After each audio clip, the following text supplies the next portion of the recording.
Bonjour à toutes et à tous et soyez les bienvenus sur RTI 1. En Côte d'Ivoire, la cérémonie officielle hier dans la commune de Cocody du lancement du rapport d'évaluation pays. Événement en présence du vice-président de la République, Tiemoko Méliette Koné.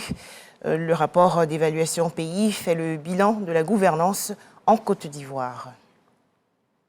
Toujours en Côte d'Ivoire, la réunion à Abidjan des experts de la navigation aérienne et des gestionnaires de fréquences. Les travaux portent sur les mécanismes de navigation sur l'océan Atlantique, point de passage entre l'Afrique et les autres continents. Il s'agit pour ces experts d'améliorer les conditions de vol des avions en réduisant le temps de voyage et la consommation du carburant.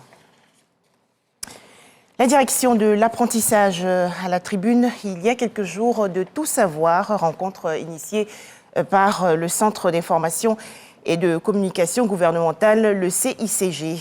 Comment se déroule l'apprentissage en Côte d'Ivoire? Quelles cibles? Quelles sont les difficultés éventuelles? Des questions au centre de cette rencontre. Les précisions dans ce reportage de Khalil Diomandé et Jean Djadji. L'apprentissage, processus d'acquisition de pratiques, de connaissances, par l'observation, l'imitation ou l'essai. Dispensé par un centre de formation pour apprentis, il est ponctué par des périodes de mise en pratique en entreprise. À la tribune hebdomadaire Tout Savoir Sûr, le directeur de l'apprentissage éclaire le public sur ce mode de formation. Il comprend deux parcours. Le premier parcours est celui qui est diplômant. Ce parcours est ouvert aux personnes âgées de 14 à 27 ans. Il est donc sanctionné par le CAP ou le brevet des techniciens, le BT ou le BTS. Le deuxième parcours est le parcours qualifiant. Il est ouvert à toute personne âgée d'au moins 14 ans. Dans un monde professionnel dominé par la recherche constante de main-d'œuvre qualifiée, la formation par apprentissage s'avère avantageuse. Au profit des apprentis, l'apprenti reçoit une qualification qui correspond aux besoins du secteur productif, ce qui facilite son insertion. Les périodes d'apprentissage sont comptabilisées comme des périodes d'expérience professionnelle et l'apprenti reçoit une rémunération minimale qui est arrimée au SMIC. Pour l'année 2022, l'apprentissage dans l'enseignement technique et la formation professionnelle enregistre 6 000 apprentis recrutés et formés dans 42 établissements. Et vous avez 150 jeunes qui ont été formés dans la zone nord, dans le cadre de la lutte contre la fragilité avec l'AGEFOP. 650 jeunes qui sont recrutés dans le cadre du projet avec la grande distribution. Vous avez 35 jeunes qui ont été formés dans les métiers du bâtiment et des travaux publics, dans la conduite d'engins, la topographie. Au niveau de l'insertion professionnelle de ces apprentis, les statistiques du ministère de tutelle indiquent un taux d'insertion estimé à 32% en 2020.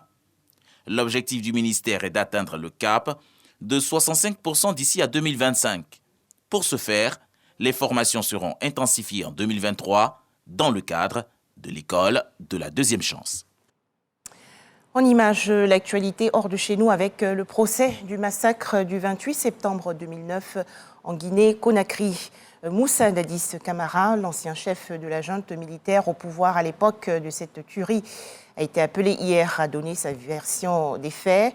L'accusé parle d'un complot ourdi pour le discréditer. Rappelons que la répression meurtrière du 28 septembre a fait 157 morts, des centaines de blessés et plus de 100 femmes violées. Washington, aux États-Unis, accueille aujourd'hui le sommet USA-Afrique 2022. Une cinquantaine de délégations africaines, dont des chefs d'État et des hauts fonctionnaires, participent à cette rencontre. Il s'agit pour l'administration Joe Biden de démontrer son engagement envers le continent africain. À noter que la Côte d'Ivoire est représentée par son Premier ministre, chef du gouvernement, Patrick Hachi. Enfin, un mot sur la préservation du climat et de l'environnement. L'Union européenne a adopté une taxe carbone aux frontières. Ce dispositif unique au monde soumettra les importations dans plusieurs secteurs, notamment l'acier, l'aluminium, le ciment, l'engrais, l'électricité et l'hydrogène, aux standards de l'UE sur le climat. Voilà, merci de nous avoir suivis. À 13h, les détails sur ces informations dans le journal de RTI 1.